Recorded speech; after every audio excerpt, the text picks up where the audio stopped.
Good morning, everybody. Welcome to SoapBox Slam, where I get up on my soapbox and I slam the things that I see around the world, on television, people's ideas, or anything like that, right? So, this soapbox is a little interesting. There was a guy, and it came out a little while ago, apparently on Netflix. Jada Pinkett Smith put out a documentary-style movie about Cleopatra, and there have been a lot of complaints about it because Jada Pinkett Smith casted people who were of darker skin to reflect the Egyptian culture of the time. And Piers Morgan, which is a guy on television, had invited a couple people to discuss the issue, one for, one against. I can't remember who the African-American representative was defending Jada Pinkett Smith's position to cast darker skinned people in the time of Egypt and as Cleopatra. And then the other person that he put on was a guy by the name of Bassem Yassif. He's an Egyptian comedian, good looking guy, and can be funny at times. His ethnicity and his look, to me, he is Egyptian, but and he is the one who's complaining the most about this so-called appropriation and misrepresentation as using darker skinned African type people to represent Egypt. And he is annoyed and upset with this because he feels that it's some sort of appropriation that devalues the true Egyptians of the time and true Egypt.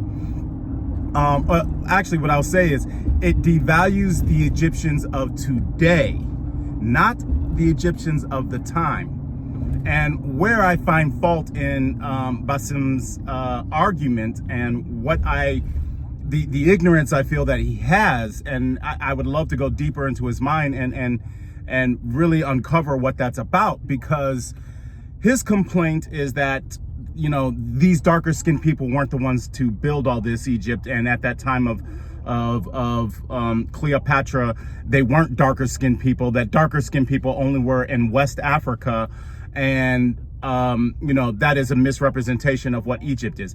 It would be a misrepresentation of what Egypt is today, but it's not a misrepresentation of what Egypt was back then. And I'll get to those receipts in a second.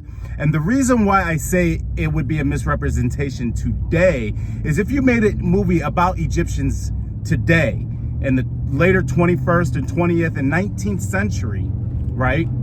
And you made them dark-skinned people, you made any movie about Egyptians during the 18th, 19th, 20th, and 21st century, and you made those characters dark-skinned, that would be misappropriation, right? Because it really doesn't exist. Now, the skin palette of Egyptians today, yes, does vary, and you get darker and lighter and fairer and everything else. But the Egyptians of the 18th, 19th, 20th, 21st century, actually, the Egyptians of probably 500 AD on, right?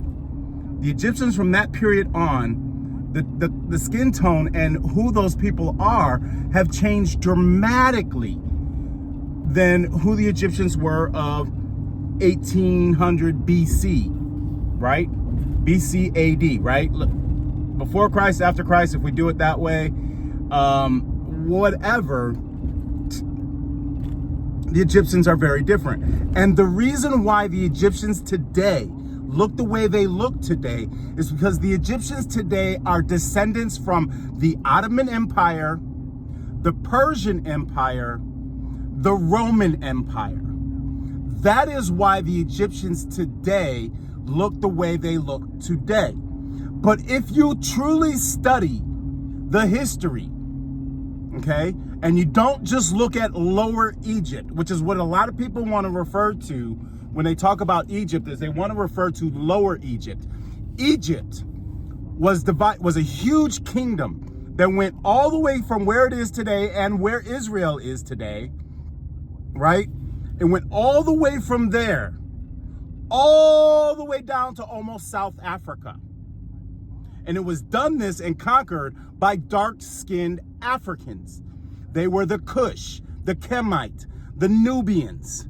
And it was unified. This whole area as an empire was unified. Very, very, very dark-skinned man. And I have the receipts, and I'll put it on the green screen for you once I do this topic again. But it was unified by a very, very dark-skinned, call him like an Ethiopian area, Somalian area man, who unified Lower Egypt and Upper Egypt. And the way that you can tell in the museums what Lower Egypt was and what Upper Egypt was is the hats that they wore. Some of them have like this V, this kind of cone shape and everything else. And then it had a serpent on the top of the head. So and then the other ones were kind of like wrapped to the head and then just a pointy thing at the top, right? You had these two types of head dressings that identified Upper Egypt and Lower Egypt. But the most important thing here to understand is that Upper Egypt and Lower Egypt was created and unified as one empire by dark-skinned African people. And at the time of the Hebrews and the Israelites and Moses, and during all of that time, this time of Egypt, when Moses asked Pharaoh to set him free, they were not people who looked like Persians and Ottomans and Romans. You have to understand that. I mean, it's just, you can create whatever love dream of whatever kind of, excuse me if this offends you, whiteification that you want to create in your head to justify your existence. You can create that all you want, but that does not change. No matter what you tell, you can tell whatever story you want. If you are an honest person and look at your history, the location, the people at the time, who were the empires at the time? Who were the people who unified Upper and Lower Egypt? Who were the Kush? Who were the Kemets? Who were the Nubians? Who were the Malians? Who were these people? If you really look at what happened at that time, the people in Africa, right? Before the Ottomans invaded and took over and controlled the land for hundreds of years. Before the Persians invaded, took over the land and held it for hundreds of years. Before the Romans came in and took over and held the land for hundreds of years. Now, of course, when all of these groups come over and conquer and everything else, they do what was deemed, even the English Empire did this. Fuck, F-U-C-K, isn't just what me and my baby gonna do tonight, right? That's not, I mean, yes, we literally gonna do that. But fuck was sometimes stated as fornication under consent of the king. And the purpose of fuck and rape, the purpose of rape and fuck had a military purpose, okay? This is what we as human beings have created, right? This is our golden flag. Like, these are our principles in war that we have created. And I'm ashamed to acknowledge and tout this as a badge of honor. But fuck and rape were specifically designated to control societies. And the reason is, if you killed all the men in war and you got all these women there, you were able to procreate and create mixed race people. And the mixed race people would stay beholden and loyal to the controlling empire. It was the purpose of fornication under consent of the king. And that was the purpose of rape. So Upper and Lower Egypt, which were controlled by much darker skinned people, unified by much darker skinned people, black Africans, not people with Roman blood in their veins, not people with Ottoman blood in their veins, not people with Persian blood in their veins, not the whiteification, the mixing of cultures which exist and is reflected today. The mixing of cultures. That is Egypt today. The mixing of cultures. But Egypt way back then, when it was Upper and Lower Egypt, and it was created and unified by the Kemets and the Kush and the Nubians, was not integrating and interracial crap going on. That wasn't happening because those people were not in contact with the Romans. They weren't in contact with the Persians. They weren't in contact with the Ottomans. That hadn't happened yet. When you get to the time of Alexander the Great, then you get into this period of time, and by this time Egypt has the Sphinx and the pyramids, all of that has been built now. All of that has been existing now, or starting to be. All of that has been going on now. That's there. And now you got the Alexander the Great, who's a conqueror and is going to expand the lands and conquer cultures and conquer Macedonia and do all this stuff, right? That's when you start getting into this huge mixing of cultures and people wanting to continue to conquer. This area of the Mediterranean has been conquered over and over and over again. And if you think during all of this conquering, these people weren't fucking each other because they didn't have the eugenics that we have today. They try to implement that in movies and everything else. Oh, loyalty to the culture you're from. But human beings are human beings, and we are wired to fuck, right? We are wired to want to procreate and have sex. And when you have an order from your empire to rape and fuck, fornication under consent of the king, when you have that as an order, you damn well bet that integrating and mixing and people creating new types of people is going to exist. And that is the reflection of what you see today. So the point of all of this is the Egyptians today are not the Egyptians of Upper and Lower Egypt back then. The Egyptians today are exact representations and reflections of Ottomans, Persians, Romans. That's who those people are. And that's the truth. Now, I'm not trying to give you hokey pokey stuff. I'm not trying to, redefine the black existence or anything else. Just look at your history. I mean, you can stop lying to yourselves. People, stop lying to yourselves. You could say there wasn't some magical group of white people living in the area. Very, very, very fair-skinned, blue-eyed people living in the area. That did not happen. They did not exist. There wasn't a magical group of very, very fair-skinned, blonde-haired, blue-eyed people living in the Upper and Lower Egypt way before Christ. You people want to think whatever you want to think, but the reality of the situation is look at the history. Look at what the geographic times would have obviously been.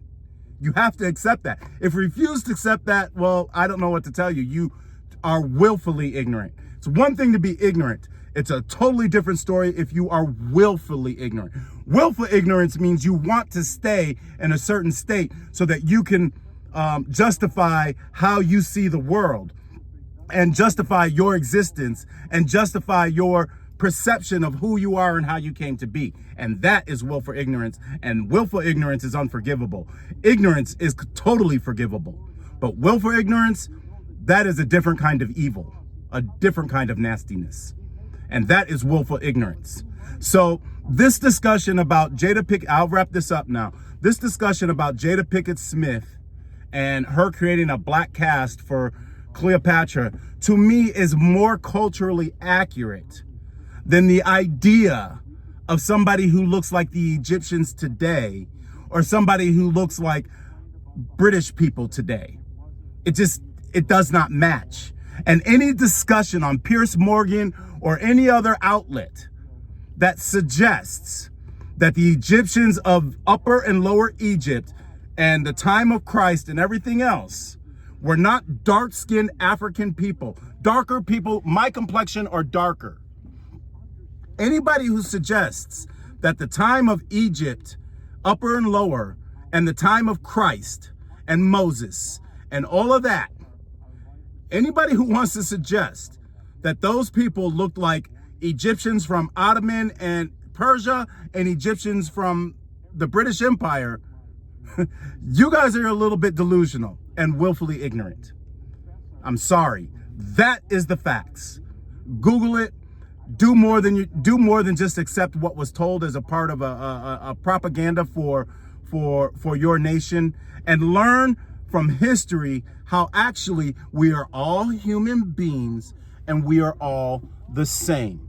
All of this race stuff and everything else is malarkey, right? It's just, it's unbelievable crap. I mean, I'm defending all of this stuff because I'm defending an ignorant stance that people are making. And it's not that I want to pro the black cause. I'm just, reality is reality, and you have to look at reality and facts. So there's no appropriation going on here. Jada Pinkett Smith's agenda to cast it, I think, is more accurate, whether she is trying to propaganda African pride or something like that. That should not be her reason to do it. If you're going to do a documentary, you're doing it 100% to be more factual. And casting it that way, to me, it's just way more factual. I will, like I said, I keep talking about this green screen, right? You guys are probably like, what the hell? Like, I'm going to do a thing right behind it just so I can prove it and everything else, just to introduce what Soapbox Slam is and everything else. But anyways, that's my slam.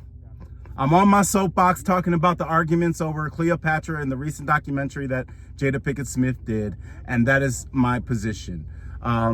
Solution to this problem: people stop trying to delineate who is who. We're all the same, and accept history and reality based on the geographic truth. I mean, we may not be able to carbon date people's skin color and the skin tone of everybody. Yes, that is true. But we can look at reality of existence there and piece things together. Just like we're never going to go way back in the Stone Ages of, I'm wrapping this up, but we're never going to go way back to the Stone Ages of England and look at those big hedges and be like, oh yeah, a bunch of dark-skinned people up in Scotland and Ireland and Egypt are the ones who created that. And if we started trying to do that and creating, paintings and create stories and everything else, saying that it was a group of rogue it was a group of rogue West Africans who explored England, and when they got there, they were trying to build a stone house, and they just didn't complete it. But it was really the darker skinned West Africans on their exploration that did this. Really? I mean, even it would be really hard without mechanized motors for dark-skinned West Africans to explore and go north to England. It would fight every current that existed, and they would have only had sails and rows. So let's just be serious about and logical about the existence of time, history, and location. That's me on my soapbox, everybody. Have a wonderful day. And yeah, stop trying to delineate people. Have a wonderful day.